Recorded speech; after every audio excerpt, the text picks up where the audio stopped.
सार उपदेश राधा स्वामी। सवाल, संत सद्गुरु की पहचान क्या है? जवाब, पहली पहचान ये है कि संत सद्गुरु उनको कहते हैं जो शब्द का अभ्यास करके सत्यलोक और राधा स्वामी मुकाम में पहुँचे और जो शब्द मार्ग का उपदेश करते हैं और उसका भेद बतलाते हैं और जो अंतर में आप ही शब्द यानी मालिक स्वरूप हैं, ये तो असली पहचान है। मगर सिवाय शब्द भेदी और शब्द अभ्यासी के कोई दूसरा आदमी ये पहचान नहीं कर सकता है। दूसरी पहचान सच्चे अनुरागी यानी शौकीन प्रेमी समझदार को मालूम हो सकती है, और वो ये है कि जिस वक्त कोई सच्चा प्रेमी और दर्दी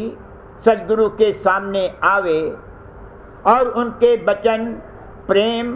और दर्द और भेद के सुने, उसी वक्त उसको अपने अंतर में ऐसी हालत सिमटाव और चढ़ाव मन और सूरत की मालूम होगी और इस कदर आनंद आवेगा कि वह अंतर मन से आशिक उनका हो जावेगा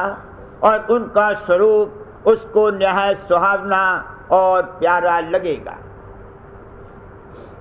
तीसरी पहचान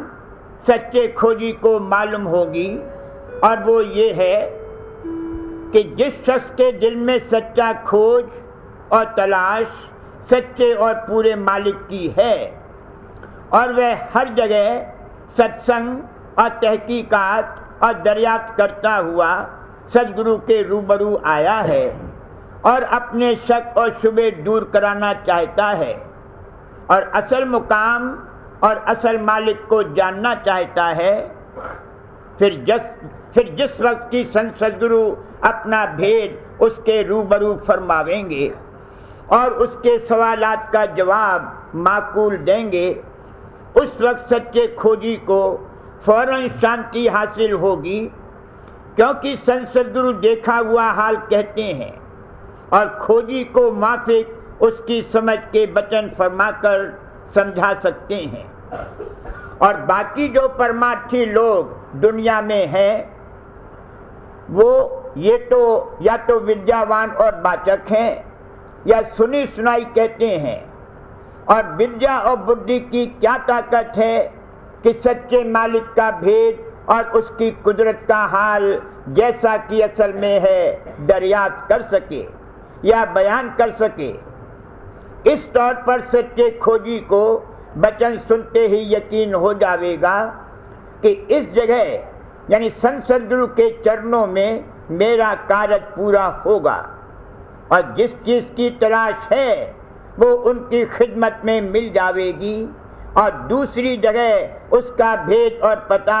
और खोज और खबर किसी को मालूम नहीं है। चौथी पहचान उन लोगों के वास्ते है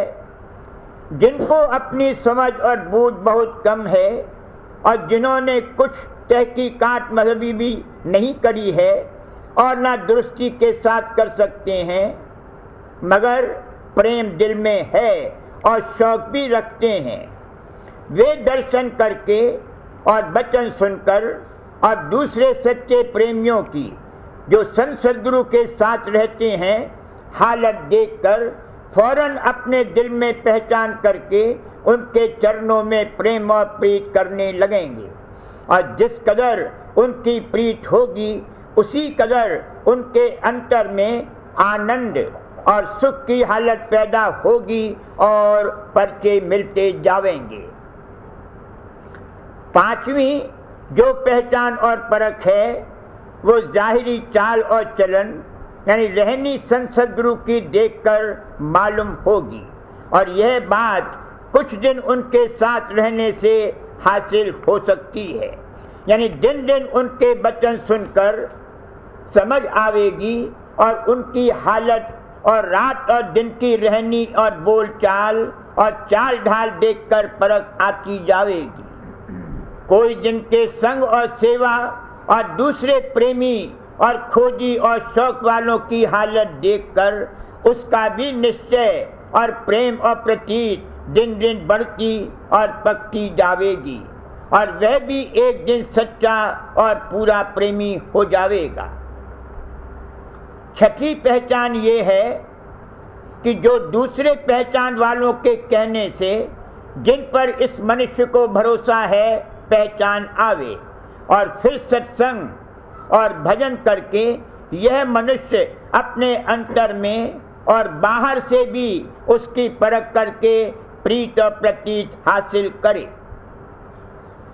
सातवीं पहचान वो है जो संसद्गुरु अपनी दया और मेहर से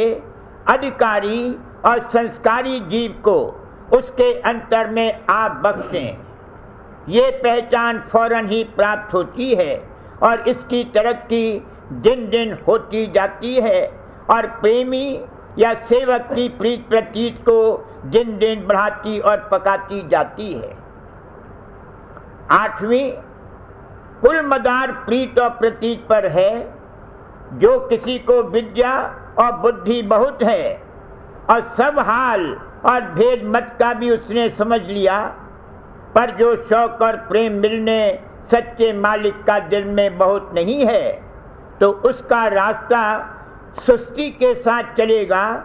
और जो कोई प्रेम और शौक तेज रखता है पर विद्या और बुद्धि कम है, तो उसकी चाल बहुत तेज होगी और वो समझ बूझ वालों से जल्द मंजिल पर पहुंच जावेगा,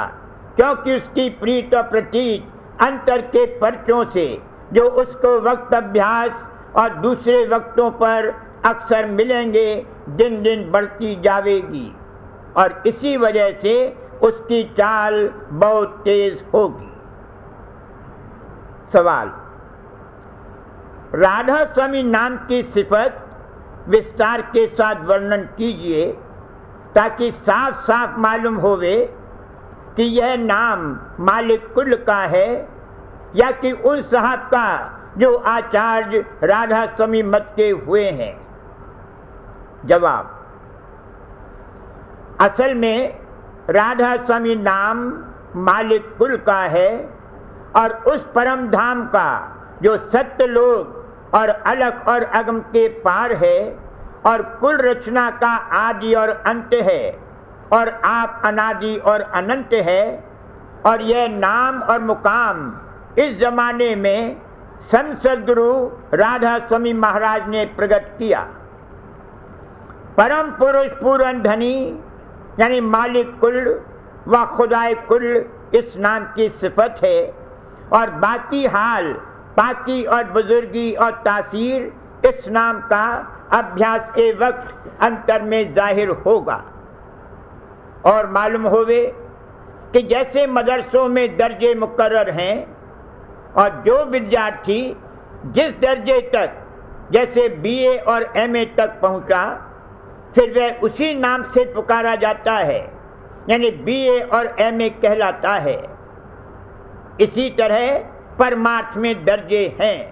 और जो अभ्यासी जिस दर्जे तक पहुंचा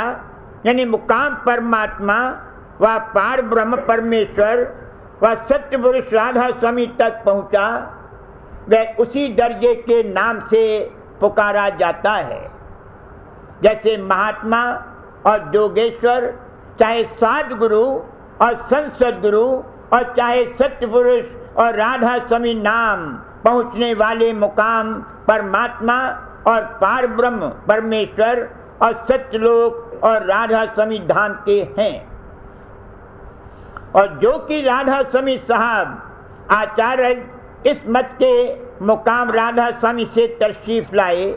और वहां का भेद यानी सत्यलोक के पार के मुकामों का भेद और नाम उन्होंने अपनी मेहर और दया से प्रकट किया।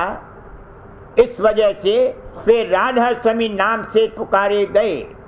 उनमें और कुल मालिक में कोई फर्क नहीं। इसी तरह महात्मा और परमात्मा में और पार ब्रह्म परमेश्वर और जोगेश्वर ख्वास सात गुरु में कोई फर्क नहीं। संस्कृत में कहा है ब्रह्मविद ब्रह्म भवति, यानी जो ब्रह्म पद तक पहुंचा वो आप ब्रह्म हो गया। और अरबी में कहा है इज़ा तमुल फ़कर फ़हो अल्लाह हो, यानी जिस वक्त तमाम होते हैं दर्जात फ़कर के, यानी जो ऊंचे दर्जे पर पहुंचा फिर वही अल्लाह यानी खुदा है। अब मालूम करना चाहिए कि जब कुल मालिक ने अपना नाम और स्थान और उसका भेद नर रूप धरकर आवर्णन किया और दया और मेहर फरमाकर जीवों को इसी नाम यानी राधा स्वामी नाम के आश्रय और वसीले से पार लगाया, यानी भवसागर जो संसार है उससे निकालकर उसके पार पहुंचाया। और यही नाम आखिर मुकाम और उसके धनी का जो कुल मालिक है नाम है। तो जो कोई इस मुकाम यानी राधा स्वामी का इष्ट बांधकर और इसी नाम यानी राधा स्वामी का सुमिरन और ध्यान करता हुआ चलेगा वही ध्रुपद में पहुंचकर अमर हो जाएगा और परम सुख और आनंद हमेशा का पावेगा। और जो दूसरे नामों का जो सत्यलोक के नीचे के मुकाम के नाम है आसरा और इष्ट बांध कर चलेगा तो जिस मुकाम का वह नाम है उसी मुकाम तक पहुंचकर ठहर जाएगा, बशर्ते कि गुरु पूरे यानी उस मुकाम तक के पहुंचे हुए गुरु उसको मिले, परंतु धुर स्थान तक नहीं पहुंचेगा। और मालूम होवे कि राधा स्वामी नाम का सुमिरन और ध्यान हर मुकाम पर यानी सहज जल कमल से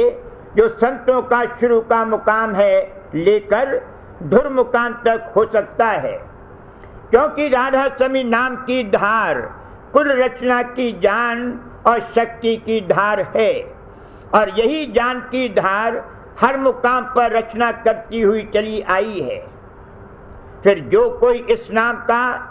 सचोटी और प्रीत के साथ दिल से सुमिरन करेगा उसको बहुत जल्द उस धार यानी रूह और जान की धार से मेल होकर दया और मेहर का असर मालूम होगा, यानी अपना सिमटाव और चढ़ाव ऊपर की तरफ आहिस्ता आहिस्ता नजर आवेगा और माया और काल के जाल का असर उस पर कम होगा बल्कि बिल्कुल न होगा, यानी कोई विघ्न और रोक रास्ते में उसके हारिज न होंगे।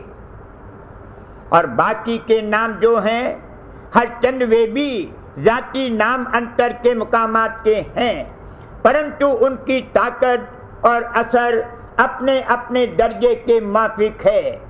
सब जगह और सब वक्तों पर उनसे मदद नहीं मिल सकती। और जो नाम के उन मुकामात के हैं जो माया और काल की हद में है उनकी सहायता से तीन लोक के पार यानी माया की हद के बाहर किसी सूरत और किसी तरह कोई नहीं जा सकता है। इससे बुजुर्गी और बड़ाई और तासीर राधा स्वामी नाम की साफ जाहिर है और जो कोई सच्चा और पूरा उद्धार चाहे उसको मुनासिब है कि राधा स्वामी नाम का आसरा और भरोसा बांधकर इसी नाम और इसके नामी का ध्यान और सिमरन करता हुआ चले, तब उसको परम पद हासिल होगा और सच्चा और पूरा उद्धार अपना आप देखता जावेगा।